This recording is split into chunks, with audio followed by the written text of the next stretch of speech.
Peace be with you. I'm OLU. Join me as we explore the accessibility of New York City. Peace be with you. I'm here at the 42nd Street Port Authority Bus Terminal subway station, which is actually underneath the bus station.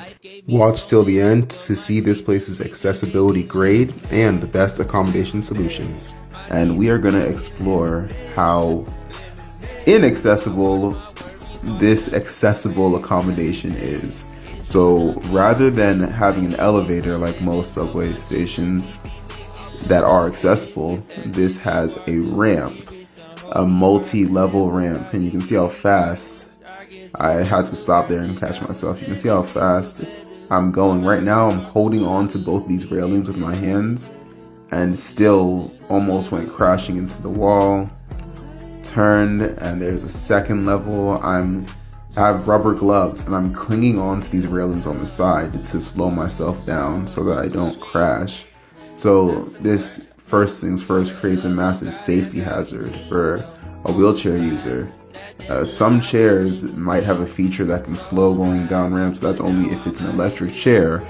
The average person using a manual wheelchair is going to be in serious danger. They're likely going to have to hold on to the brakes the whole time, which makes it hard for them to steer, likely to crash into a wall, and at this point I'm barely slowing myself down. Well, close to the bottom, but I still haven't reached it yet.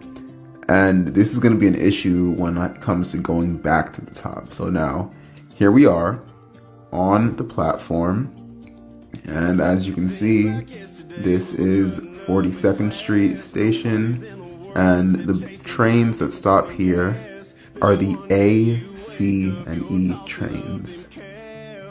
You can see over there is where the A train stops. The A train is one of the most important trains in NYC. It goes basically to every borough.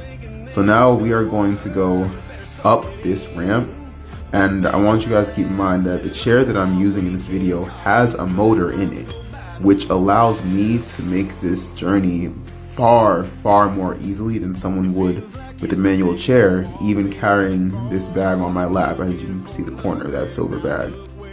And I'm going to mention something that you will hear me repeat in other videos.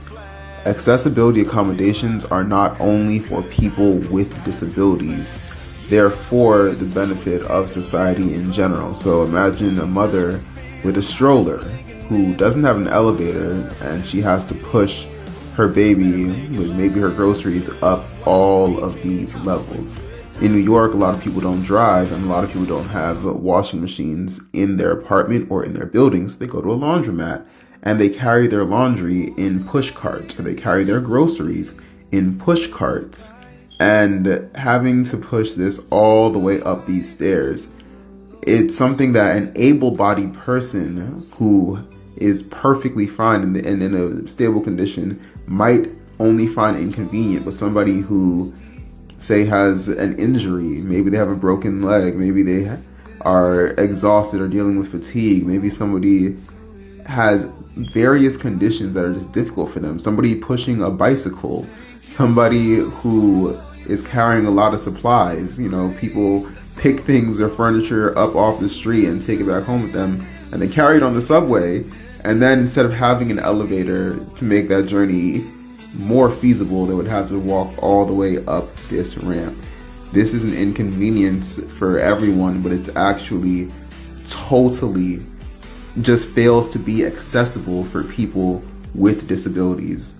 A person with a wheelchair who's using a manual chair is going to suffer here, so this place gets a D, barely accessible.